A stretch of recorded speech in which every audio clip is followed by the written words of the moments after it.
Welcome to another episode of Dear ADHD Family Coach with Leslie Josel. Okay, my child runs hot or cold, right? How many of you have one of those at home, right? It's like they're lovey and yummy and everything is great. And then all of a sudden they run super, super hot, right? Like they just, no, that is super hot, sorry. Or they run cold, like they get angry. And you can't always figure it out. This is where mood regulation comes in, right? So here's one of my things that I want to make sure I'm saying to you. If your child has real explosive behavior, is violent, is throwing things at you, you need to get professional help, right? I want to make sure that you understand where I where I live on this one. I can bring this conversation to a certain point and then I need to stop it. But remember that if something is really, really going on, like your child is in danger of hurting themselves or others, is super explosive, you need to get professional help immediately. Okay, so, but here are a few strategies, not again, just to kind of help things, like help you understand maybe what could be triggering it. And what to do to prevent some of those triggers. So I am all about previewing situations because a lot of what triggers your child is that unexpected of, I'm now in a situation, I didn't know I was going to be in this situation, and I do not know how to handle this situation. So always previewing it, as simple as we're going into the supermarket, this is what we're buying. This is the behavior. This is obviously for younger kids. This is the behavior I expect from you. How can we manage that if something doesn't go your way? So like, how can we manage it if we get to the checkout and you want to buy candy?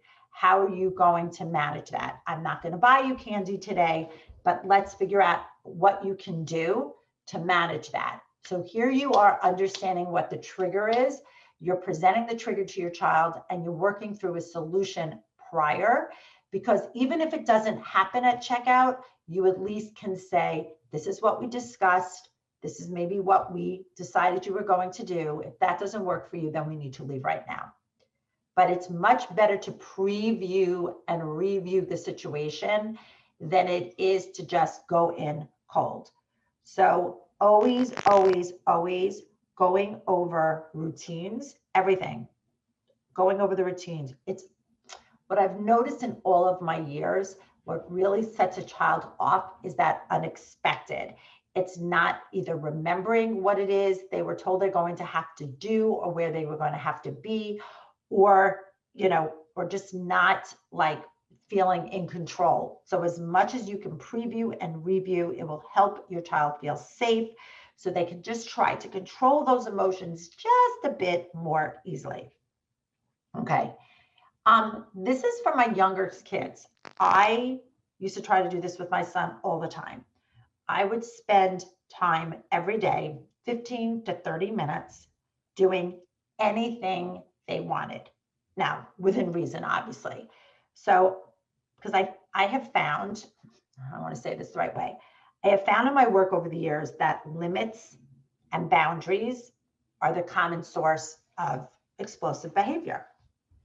So being able to give your child 30 minutes where they set the rules, they are total in control, really can help them be more in control of their environment elsewhere. If they're getting that 30 minutes where they're the boss, they set the agenda, you're not going to say no, obviously within reason. It'll help sometimes to bring down the triggers in other areas. Okay, and here is my one. And maybe some of you will disagree with me, but I don't think so. This is anecdotal, but I would say that choice and control is probably what triggers a kid the most, right? Choice and control, choice and control. I hear it all day long from your kids, even my 18 and 19-year-olds. Now, granted, they've learned to manage their frustration and anger a little bit better, but if they really, really dig deep, they will tell you it's all about control and choice. So this is where you come in.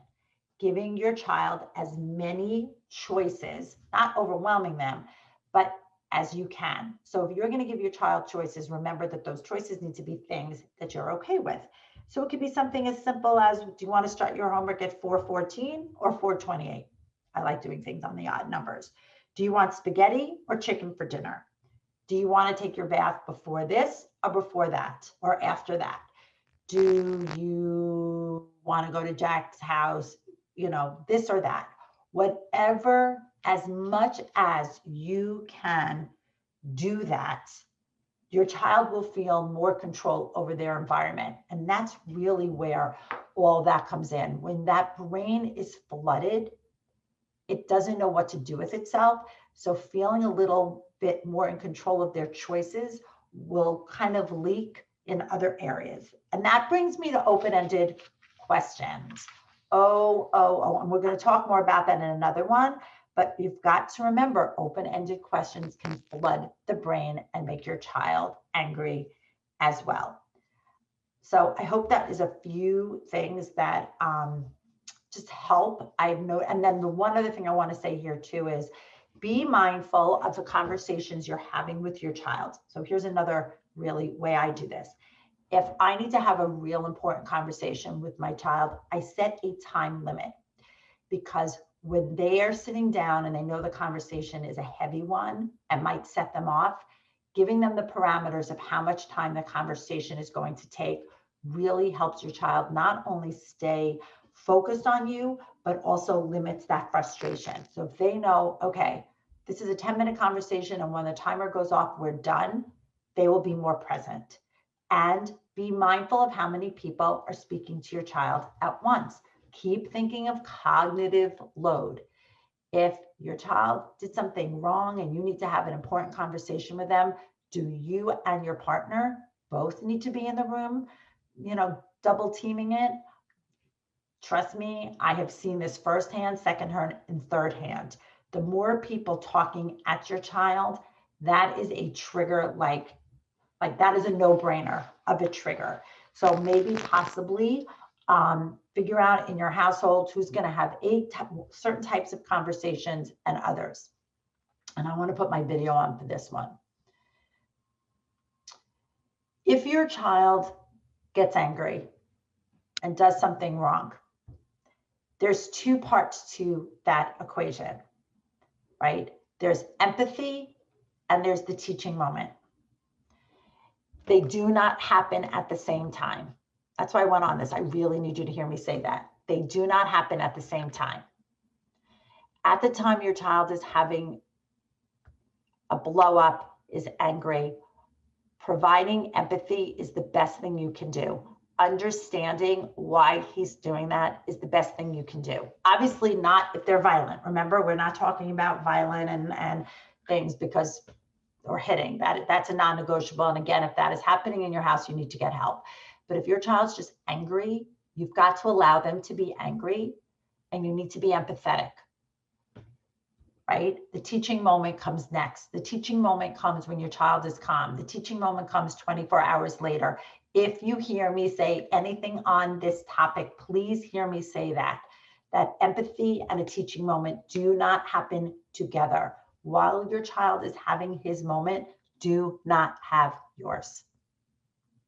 That doesn't mean you don't have the right to parent your child. You just don't have the right to do it at that moment.